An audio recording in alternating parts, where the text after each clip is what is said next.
আসসালামু আলাইকুম। 200 কেজির একটি খাবারের তালিকা আপনাদের মাঝে আজকে শেয়ার করব এবং এই খাবারটি গাভী, ষাঁড় বাচ্চা এবং বকনা বাচ্চার জন্য। গাভী বলতে যে গাভী দুধের প্রোডাকশন কমে গেছে সেই গাভীর জন্য আমরা আজকে খাবারটা তৈরি করব।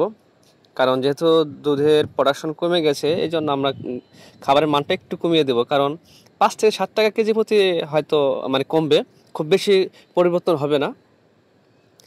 যেহেতু দুধের প্রোডাকশন কমে গেছে তো আমরা সবসময় চিন্তা করি যে পরিবেশ বুঝে আমরা খাবারের লিস্টটা সবসময় তৈরি করে থাকি।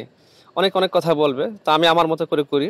যেমন আজকে আমরা 200 কেজির জন্য এখানে ধানের কুড়া নিয়েছি 80 কেজি। অন্য সময় হয়তো আমরা এখানে 40 কেজি কুড়া নিতাম, কারণ ওই সময় হয়তো ভুসিটা একটু বেশি দিতাম, অন্য খাবার বেশি দিতাম। এবং এখানে আজকে আমরা 200 কেজির জন্য গমের ভুসি নিয়েছি এখানে 60 কেজি। আর হ্যাঁ, আরেকটা বিষয় হচ্ছে যে এলাকা ভিত্তিক হয়তো খাবারের দামটা একটু কম বেশি হতে পারে।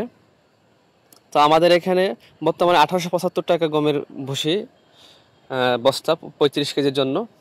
তো সেটারই আমরা 60 কেজি এখানে ব্যবহার করছি আজকে, এবং 80 কেজি ধানের কুড়া নিয়েছি।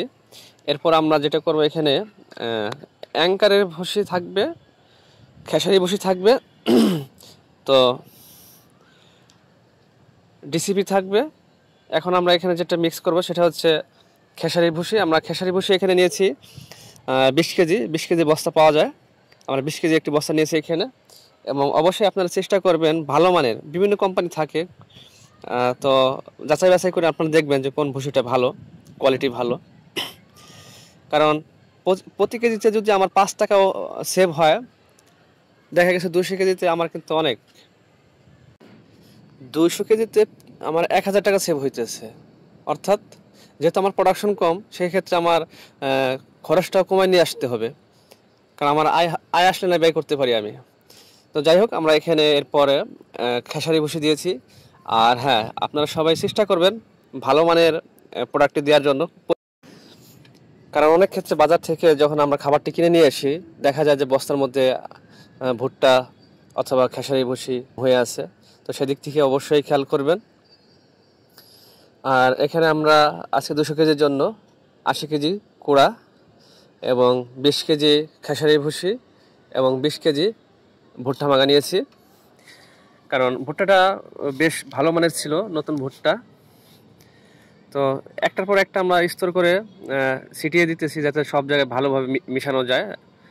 আর সব সময় আমরা চেষ্টা করি যেন খাবার ভালো মানের হয়, সবসময় চেষ্টা করি। কিন্তু এবার আমরা একটু কমিয়ে দিচ্ছি, এই কারণে যেহেতু আমরা আগেই বললাম আমাদের দুধের প্রোডাকশন কমে গেছে, এই জন্য আমরা খাবারের মানটা একটু কমিয়ে দিচ্ছি। হ্যাঁ, এরপরে আমরা এখানে মিক্স করব হচ্ছে অ্যাঙ্কারের ভুসিও আমরা 20 কেজি নিয়েছি। তো এই পর্যন্তই আমাদের ছিল আজকের আইটেম: কুড়া, ভুট্টা, অ্যাঙ্কারের ভুসি, খেসারি ভুসি, এই 4টি আইটেম। এবং এর সাথে আরেকটা আইটেম থাকবে আমাদের, আর সেটা হচ্ছে ডিসিপি পাউডার মিক্স করব 2 কেজি এখানে। আমরা এই খাবারটি এর আগেও আমরা ব্যবহার করছি আমাদের এখানে, তখন হয়তো আপনাদের মাঝে শেয়ার করা হয় নাই। কারণ আমরা যখন দুধের প্রোডাকশন বেড়ে যায় তখন আমরা খাবারের মানটা আরও ভালো করার চেষ্টা করি। আর সবসময় বলি যে ভালো মানের খাবারের আইটেমগুলো সংগ্রহ করবেন। আমাদের আজকে আলহামদুলিল্লাহ বেশ ভালো মানের এবং ভালো কোয়ালিটির অ্যাঙ্কারের ভুসি, খেসারি ভুসি, ভুট্টা, এগুলো খুব ভালো মানের ছিল। আমরা চেষ্টা করছি সেগুলো সংগ্রহ করার জন্য। আর হ্যাঁ, আমরা এখানে ডিসিপি পাউডার মিক্স করব আজকে 2 কেজি। তবে ডিসিপি পাউডার অনেক ক্ষেত্রে আমরা ব্যবহার করতে অনেক সমস্যার সম্মুখীন হই। যেমন ডিসিপি পাউডার যখন মিক্স করি তখন বাতাসে উড়ে যায়, আর এই জন্য আমরা একটি বলের মধ্যে ডিসিপি পাউডার আর অল্প কিছু কুড়া নিয়ে আগে মিক্স করে নিয়েছি, যেন বাতাসে উড়ে না যায়। এরপর আমরা মিশানো খাবারগুলোর মাঝখানে উপর দিয়ে ছিটিয়ে দিই, এবং এরপর আস্তে আস্তে আমরা এটাকে খুব ভালো আকারে মিক্স করার চেষ্টা করি। এবং এই খাবারটি মোটামুটি আমরা এয়ার টাইট বক্সের মধ্যে রাখার চেষ্টা করি, যেমন পলি থাকে, পলিতে বস্তার মধ্যে পলি দিয়ে, এবং অনেক ক্ষেত্রে আমরা ড্রামেও রাখি। কারণ এই খাবারটি বেশি দিন রাখতে পারবেন না, রাখা উচিত না, রাখতে পারবেন বলতে রাখা উচিত না, কারণ যেহেতু সবগুলো খাবার একসাথে মিক্স করা এবং মেডিসিনও আছে।